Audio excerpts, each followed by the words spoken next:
You all are welcome in our SME classes, lesson 4 about present continuous tense. In present continuous tense, helping verb are is, am, are and verb plus ing. ये इस tense में singular जो होते हैं ही, सी, it और singular subject होते हैं, उनमें इज के साथ और वर्ब के आईएनजी लगाओगे।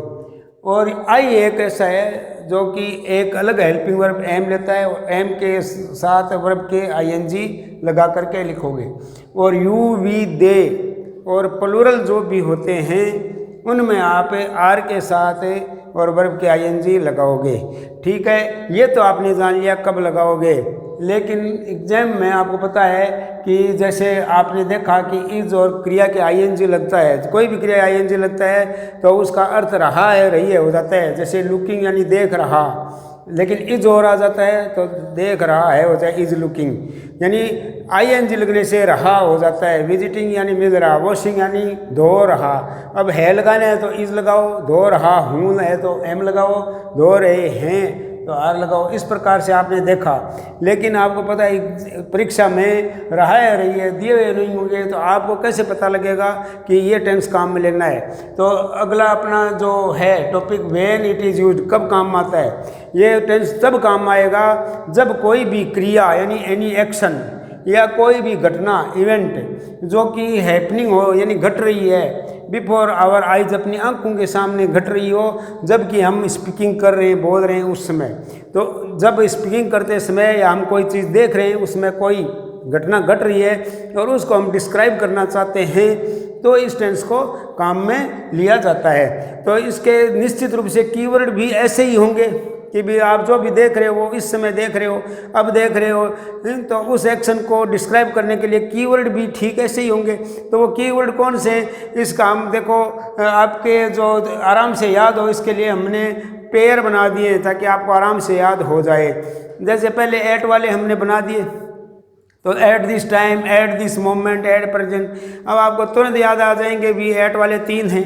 वो तीन कौन से, एट दिस टाइम है, एट दिस मोमेंट है, एट प्रेजेंट है। तो ये तीन हैं, ये तीनों आपको याद हो जाएंगे।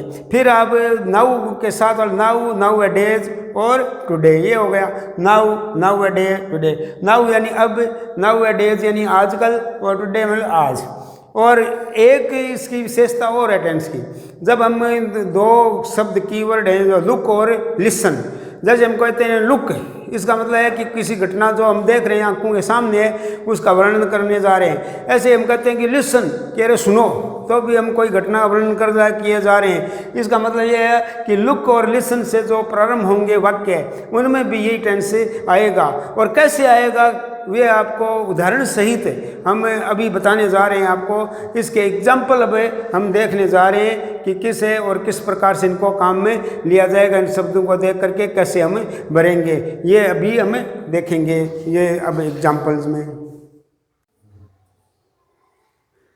Let's see now examples.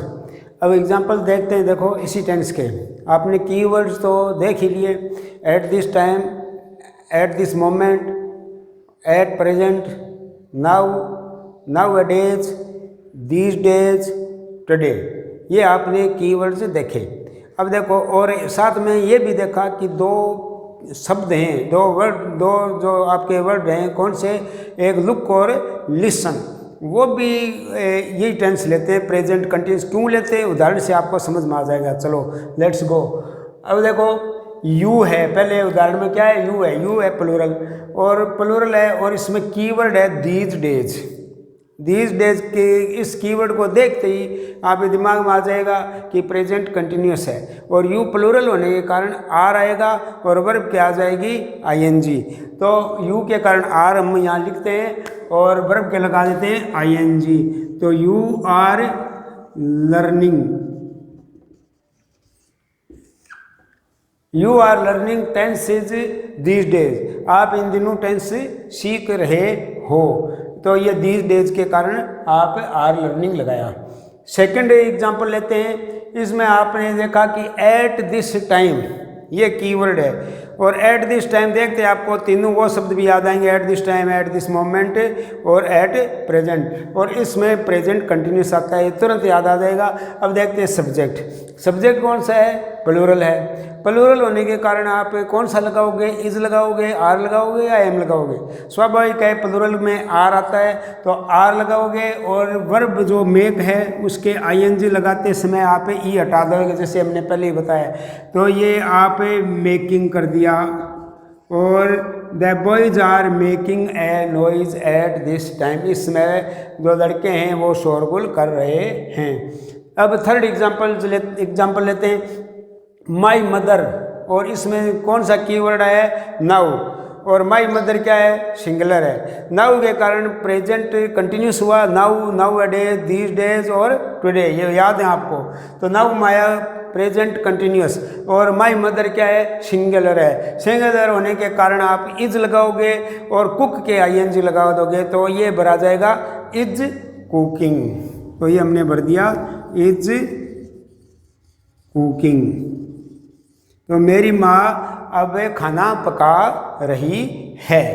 अब देखो लुक, आपको बताया लुक और लिसन दो कीवर्ड्स बड़े महत्वपूर्ण हैं। एग्जाम्पल्स बहुत ही आप ध्यान से देखना, क्योंकि परीक्षा की दृष्टि से ये बहुत ही महत्वपूर्ण है। अब लुक के कारण, और आपने देखा कि काइट्स हैं, पतंग हैं, और हाई यानी स्काई के में बहुत ऊंचे उड़े रहे हैं। कर देखो भाई, पतंग उड़ रहे हैं ऊंचे। आप किसी घटना को जो हो रही है, घट रही है, which is happening before your eyes, आप उसको डिस्क्राइब करने जा रहे हो, तो यही टेंस से आप काम में लोगे, जो भी घटना घट रही है उसको। तो काइट के ऊंचे उड़ने का काम हो रहा है, ये आप देख रहे हो, दूसरों को कह रहे हो कि विधि देखो, तो इसका मतलब ये प्रेजेंट कंटिन्यूस आया।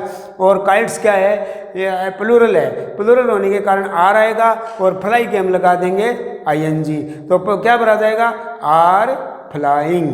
तो ये हमने भर दिया आर फ्लाइंग। तो ये लुक कीवर्ड के कारण आया। इसी प्रकार से आपके सामने कोई घटना हो रही है, आप किसी को कहते हो अरे भाई सुनो, देखो क्या हो रहा है, सुनो। तो ये सुनो भी क्या कर रहा है? उस इवेंट का वर्णन कर रहा है जो आपकी आंखों के सामने हो रही है। वही आपने देखा है, कोई भी एक्शन, एनी एक्शन और event which is happening before your eyes, जो आंखों के सामने घट रही है उसको डिस्क्राइब करने के लिए यही टेंस आप काम में ले रहे हो। तो आपने कौन सा देखा इसमें? कीवर्ड लिसन, कि देखो नहीं सुनो, कि ये देखो बच्चा है, बेबी है, वो क्या कर रहा है? बहुत ज़ोर से रो रहा है। यानी बेबी सिंगुलर है, सिंगुलर के कारण आपने इसमें इज लगाया। तो ये हमने लगा दिया इज, और ये क्राई के लगा दिया हमने आईएनजी, तो इज क्राइंग।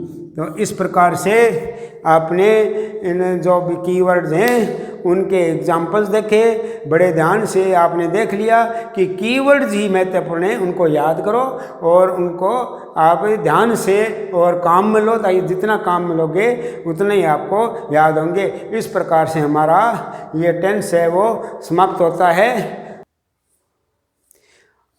तो इस टेंस के पूरे होने के बाद में आप जो पिछले जो 3 सिंपल टेंस आपके हो चुके, सिंपल प्रेजेंट हो चुका, सिंपल पास्ट हो चुका और सिंपल फ्यूचर हो चुका, तो उनको याद रखने के लिए एक्सरसाइज अति महत्वपूर्ण होती है। इसलिए अब आप इस टेंस की मिक्स एक्सरसाइज आप अपने घर से हल करोगे और हमारे अगले लेसन में आप उनको मिलान करोगे।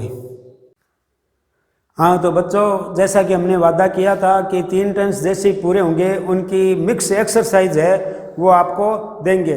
तो ये अब आपके ये सामने एक्सरसाइज दी जा रही है। आप इनमें जो शब्द हैं उनको ध्यान से पढ़ना और पढ़ करके आराम से देख करके ये कीवर्ड कौन सी टेंस का है उसके हिसाब से भरना। पहले में जैसे लास्ट संडे आ गया, दूसरे में आपके ऑलवेज आ गया, तीसरे में नेक्स्ट ईयर आ गया, चौथे में आपके यस्टरडे आ गया और 5वें में एवरी संडे आ गया। ये कीवर्ड्स इनको देख करके आप एक्सरसाइज करना और अगले जो लेसन है उसमें आप इसका मिलान कर लेना। तो आज का वीडियो बच्चों देखने के लिए सबका आपको धन्यवाद, और अगले वीडियो के लिए आप शेयर करें, सब्सक्राइब करें और बेल बटन पर और आप पुश करना या क्लिक करना नहीं भूलें। धन्यवाद।